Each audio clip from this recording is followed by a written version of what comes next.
Jerusalem, the most illustrious of cities in the East. So declared the great Roman historian Pliny the Elder.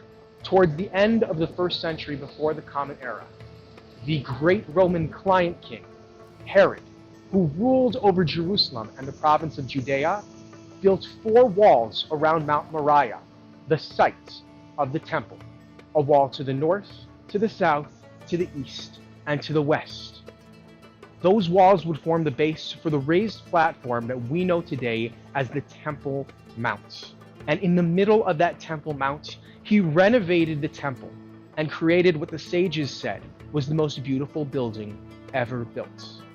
Today, we're going to explore around the southwestern corner of that Temple Mount complex and understand what Jerusalem of the Second Temple was like, how beautiful it was, and what we are missing today.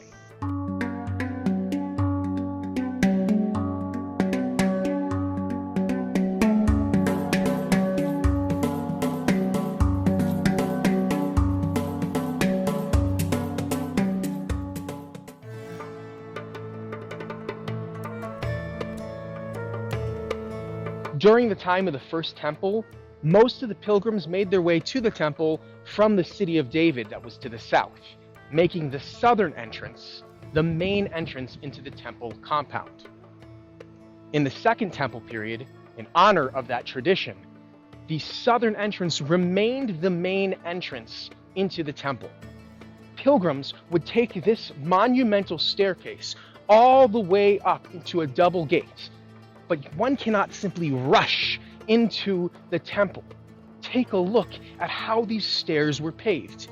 A short step and a long step, a short step and a long step, which made it impossible for one to rush. Pilgrims needed to take their time and to get into the proper mindset required to enter into the holiest site in the world, what was believed to be the throne room of God, the center of all Jewish prayer and worship.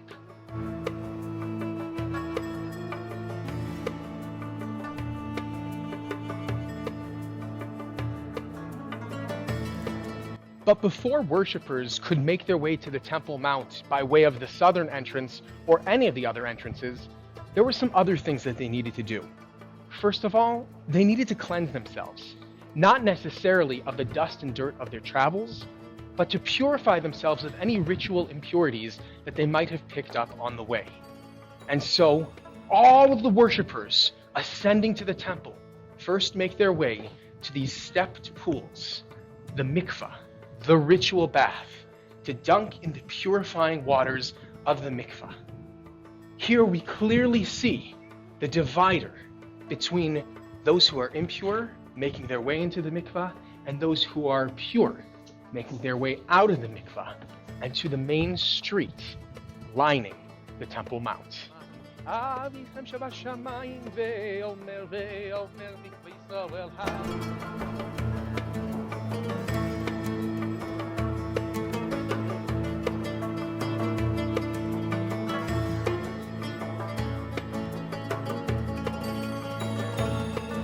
This was the main Jerusalem boulevard in the time of the Second Temple. Anyone who's anyone walked along this street and visited these shops, exchanging money and then purchasing whatever they needed to bring as an offering in the temple. From here, they could ascend to the temple by way of the grand overpass, probably the first overpass in history, what we know today as Robinson's Arch, which led worshippers from the western wall up into the Temple Mount complex.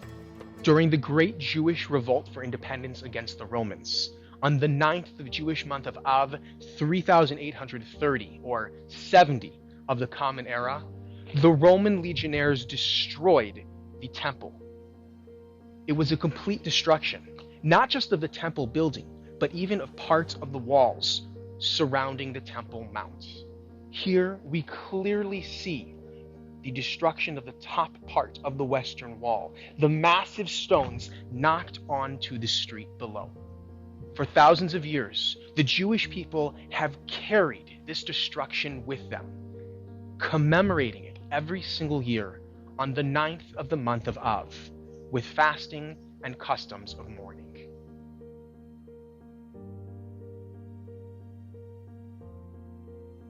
Standing here among the remnants of the Second Temple, at the southwestern corner of the Temple Mount, we find hope. This cornerstone, collapsed by the Romans during the destruction of the temple, bears the inscription Lebet Hatkiah, to the place of the trumpeter. Jewish oral tradition teaches us that every Friday, as the Sabbath approached, trumpet calls would come out of Jerusalem announcing the arrival of the Sabbath. Today, those who wander around the modern streets of Jerusalem experience a similar phenomenon. 15 minutes before the Sabbath begins, a siren goes off. Almost 2,000 years after the destruction of the temple, the Jewish people have returned home. We never forgot our traditions. We never forgot our hearts. And today, we continue to walk along the streets that we walked on all those years ago.